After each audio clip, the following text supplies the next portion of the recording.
All right, hey, we are here at Mackinaw's, and they just had the Washington State Liquor Control Board come in and take all their alcohol, pretty much shut them down.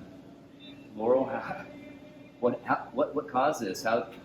What's the plan now? Well, it started with my believing what I believe, that the government doesn't come into businesses and say you're shut down now. Now you have to wear masks. Now you have to make your customers wear the mask. And I said, no, I'm not. I'm keeping normal here. And what I did here through all the COVID time, which I guess is still COVID time, because maybe it's always going to be COVID time, is I kept it normal. And people came in here to be able to sit, to be able to hug, to be able to eat, and to be able to drink and enjoy this atmosphere. And that atmosphere, the love from this community, I mean, this community always gave me tons of support. But what we gave each other during that time, kept us healthy. It was our mental health. They were free to come in. It was not that, I mean, I didn't force anybody to come in. The liquor board says, well, you put people in harm's way. It's like, no, people have a choice. And we have to have a choice. And where are our freedoms and liberties going? And I believe in that. I was asked today, do you regret or what do you about your decision? And it's like, so my integrity is more important than a financial. I do feel for my staff but a couple days ago I felt like a victim. It's like, oh my God, when they serve me with more paperwork and we went through the adjudication process, the liquor board would not concede. All we had to do is get rid of one of my violations, and they just would not. And my attorney said, it's because you were honest. He goes, you just were too honest.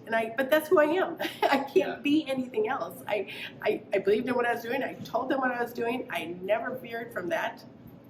And so, yes, I come out with my integrity, and I still to this day will feel that's more important. I'll figure out a way. I'm not going to lose what I have here. Yeah, so that's the question. What now?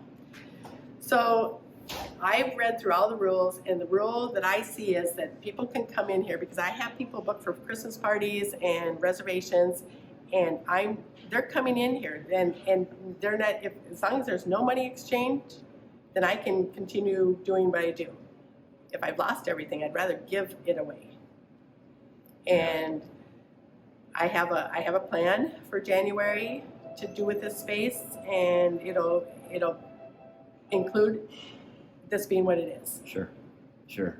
So there's definitely a financial impact to this whole situation. I mean, it's just, you're going to give it away, I guess, huh?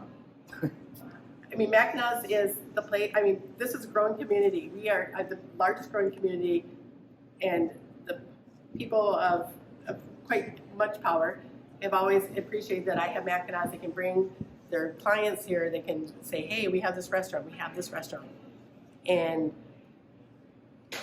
if I don't want the community to lose that. Right. And it seems like do you feel like you were singled out? I didn't hear of any other businesses that got their liquor license taken away, or I haven't heard of any except for you. None there's potentially one that we looked up, the Loggers Inn in the East County, that it looks like they lost their license, and I'm the only other one. So the others have a lot of violations. Wow. I mean, it's strange because I did go to a Seahawks game about a month ago, and I mean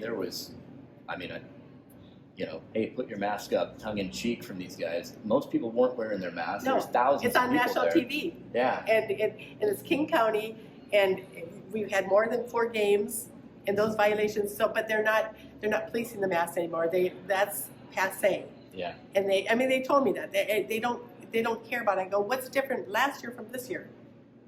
And so I truly never thought this would come to this. I mean, I never thought I would lose a business because of not wearing a mask. And for me as a restaurant, I can't have people touching their face and touching my customers' food. I mean, it's even when I wear a mask on a plane, I don't touch my face, but I do touch my mask. And no matter what people say, it's like you have to change it constantly. You can't touch it. It is not clean, and it's not good for your health. And I stand by that continually to this day.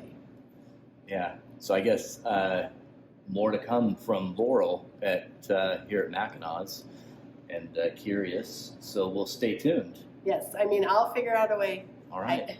I always do. Thank you so much. You're welcome. We appreciate you. Sorry for this day.